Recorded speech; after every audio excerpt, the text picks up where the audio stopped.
네, 반갑습니다.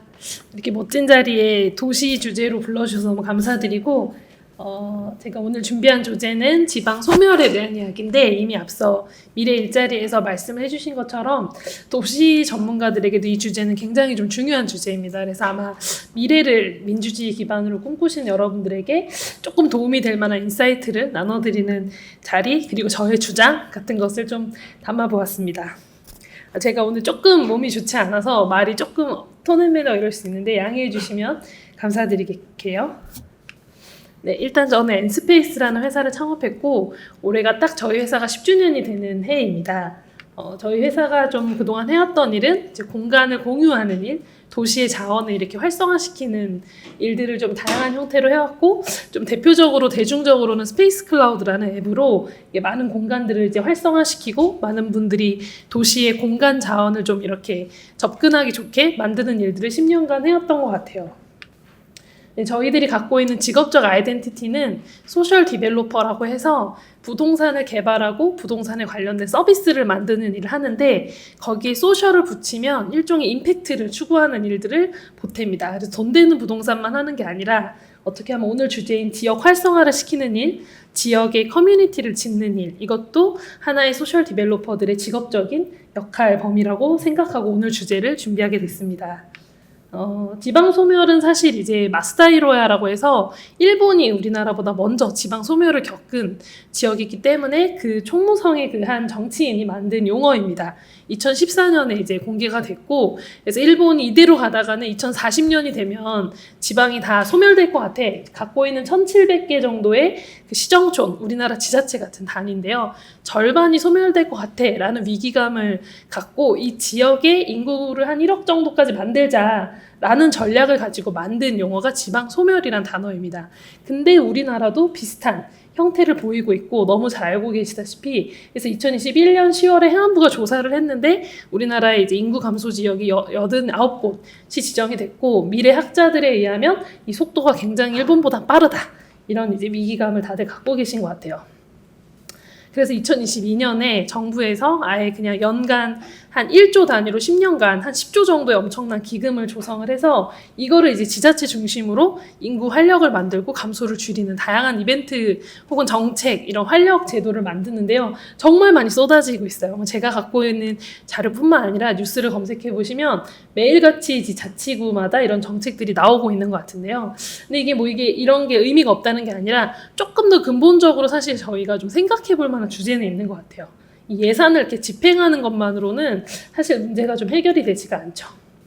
네, 근본적으로 우리나라 전반적으로 좋은 일자리라고 얘기하고 있는 상위 평균 일자리, 가고 싶은 일자리의 80%가 서울에서도 특히 강남 3구에 집중돼 있습니다. 이건 몇 년 동안 고착화된 우리나라 이제 일자리의 불균형 현상이라고 보면 되고, 당연히 부동산도 그 일자리 중심으로, 학군 중심으로 서울과 수도권에 집중돼 있기 때문에 이 지방 도시의 그 밸류 불균형 개발이 가속화될 수밖에 없는 배경도 좀 있는데요. 그뿐만 아니라 청년들에겐 단순히 살 곳, 일자리만 있다고 거기를 살고 싶은 도시라고 생각하지 않고, 내가 거기서 누리고 싶은 문화 인프라라든지 커뮤니티가 있어야지 사실은 좋은 도시라고 생각을 하는데, 사실 이런 방식의 매력이 이제 서울 외 지역의 소도시에서 너무 적기 때문에 굳이 청년분들이 기회를 찾아서 이렇게 지방도시로 살러 갈 동기가 없는 거죠. 이게 되게 근본적인 저는 이유라고 생각을 하고요. 그래서 중장기적으로 기회를 창출해주는 도시를 만들어야 된다.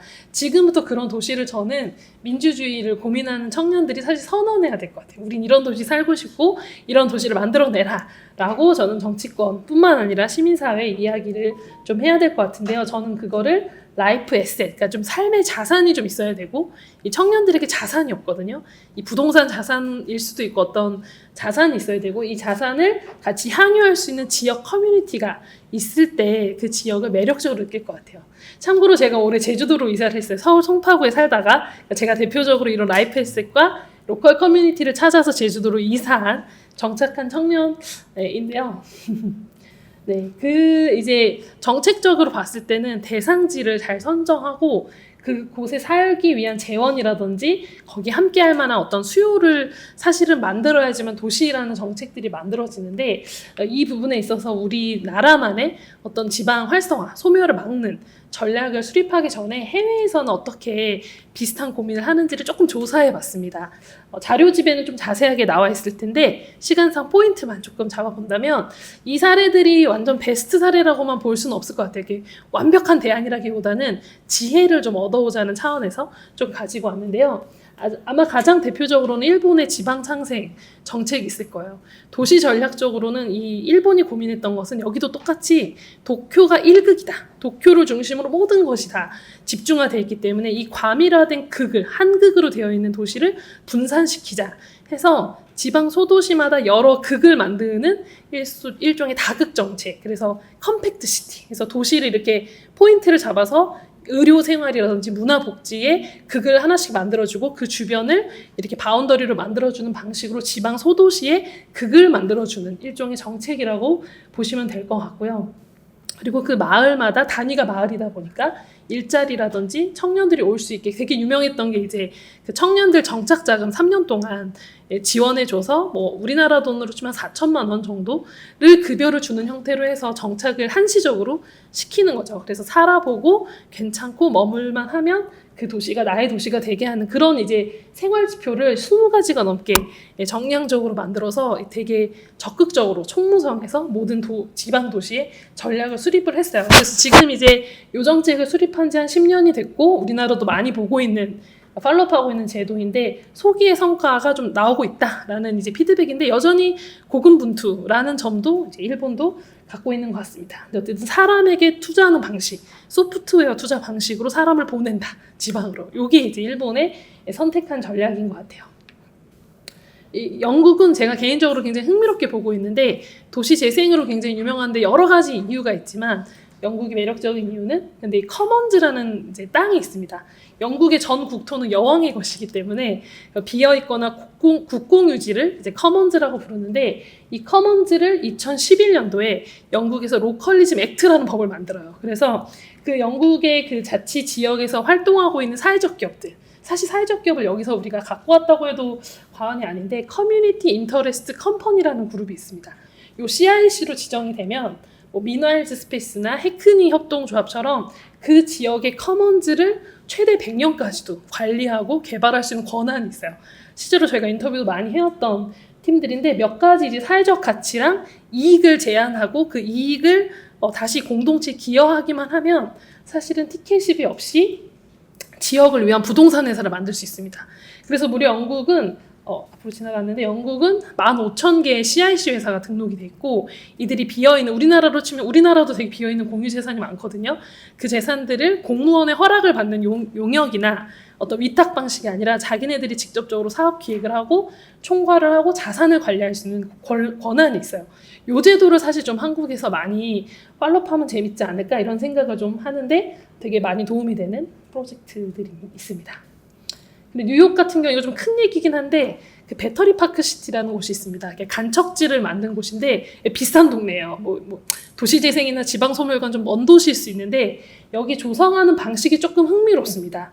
이 간척지를 개발할 때 어떻게 보면은 공공임대 토지 공유 방식, 그러니까 여기 들어오는 부동산들 비싼 어떤 백화점들에게 땅을 팔지 않고 땅을 빌려주는 형식으로 해서 계속해서 이 도시의 부가가치가 올라가면 올라갈수록 이제 재원이 마련되는 형태로 확보를 해요. 그리고 이제 BPCA라는 어떻게 보면 이 배터리 파크를 이렇게 좀 활성화시키고 리질리언스 시키고 커뮤니티를 만드는 조직에서 그 예산을 가지고 꾸준히 살기 좋은 도시를 만들기 위한 프레임워크를 만들고 그 프레임워크 전략대로 도시를 이렇게 좋게 만들어갑니다. 요금 굉장히 긴 텀으로 도시의 어떤 재생이라든지 활성화라든지 도시가 뭐랄까요 이렇게 공장화되지 않고 되게 커뮤니티가 될 수 있게. 그래서 보통 사람들이 뉴욕하면 떠오르는 그 좋은 이미지들이 되게 신기하게도 배터리 파크 시티에서 가져온 이미지가 많아요. 네, 록펠러 재단 같은 것도 공유를 하기도 하고 그래서 뭔가 좋은 도시를 만드는 되게 민간 협력의 대표적인 사례입니다. 그리고 이제 제가 포틀랜드 사례를 갖고 온 이유는 우리가 도시재생 사실 문재인 정부 때부터 많은 기금도 내리고 지금도 여러 가지 하고 있지만 뭐 딱히 성공 모델 이런 거 할 때 이제 물론 몇 가지 사례들 뭐 청년마을부터 있지만 뭔가 좀 사람 대중들 시민들의 다수의 마음을 좀 획득하지 못한 데에는 사실 이 돈을 좀 전문적으로 에이전시가 있어서 이 주민들과 공공기관 사이에 그런 어떤 좀 사업적인 유기성을 만들어주는 전문팀이 사실 많이 부재하다라는 피드백들이 있거든요.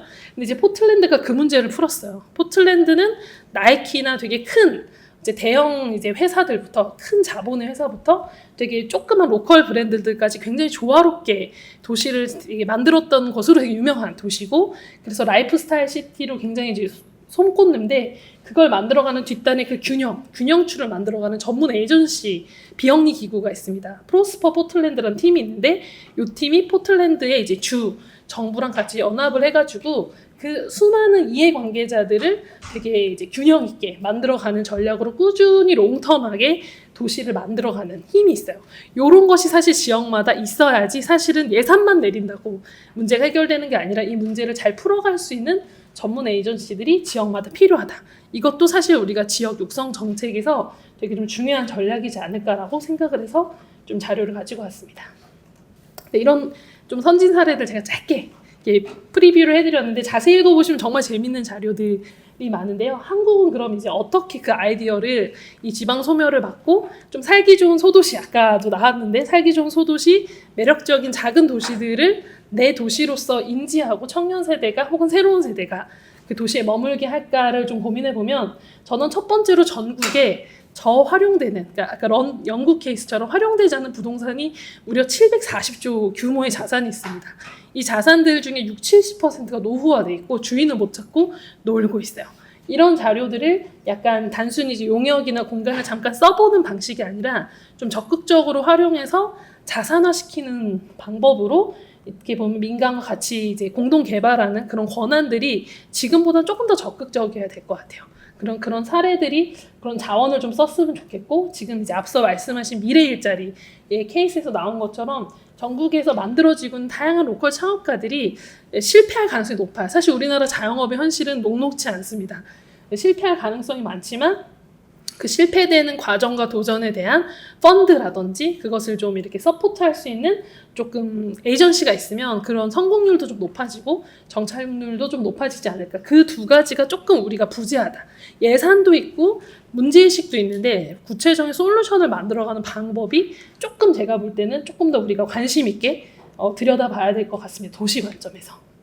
네, 그래서 이런 좀 공유 재산을 좀 활용하고 그 재산을 가지고 다양한 청년들이 창업도 해보고 여러 가지 사업체를 만들어 보면 좋겠다라는 의견을 좀 드리고 싶었고요. 요게 이제 총무성에서 이제 관계인구라는 개념도 이제 지방 소멸에서 커뮤니티를 자본을 만들 때 나온 개념인데, 일단 먼저 교류를 많이 시키고 관계를 많이 맺으면 거기서 생활하게 되고 생활하면 정착하게 된다는 프로세스를 설명하고 있는데, 이 프로세스는 굉장히 지혜로운 전략 같아요. 그래서 지금 이제 한 달 살기 지원 이런 것들도 좀 많이 하고 그런 펀드들이 그렇게 활용이 되고 있는데, 저는 조금 더 적극적으로 거기서 정착할 수 있는 자원, 라이프 에셋을 청년 세대에게 과감하게 투자를 하고 그 투자된 성과들 10%만이라도 리워드가 되면 그게 되게 좋은 사례가 될 것 같아서 그런 실험을 할 수 있는 지자체가 한 곳이 있다면 너무 좋지 않을까라는 생각으로 청년들에게 놀고 있는 공유 재산을 좀 열어달라라는 주장과 함께 제 발표를 마치도록 하겠습니다. 네, 감사합니다.